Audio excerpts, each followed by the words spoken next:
আমাকে একটু কথা পাঠাবেন? আপনাকে খুব শুনতে ইচ্ছে করছে।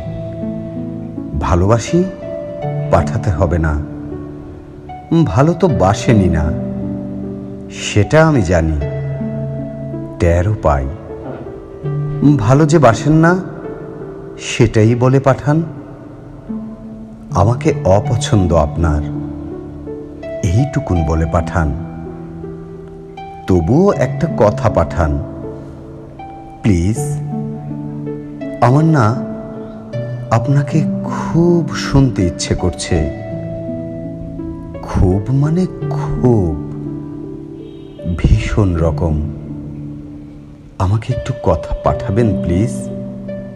সত্যি বলছি, আপনাকে খুব শুনতে ইচ্ছে করছে।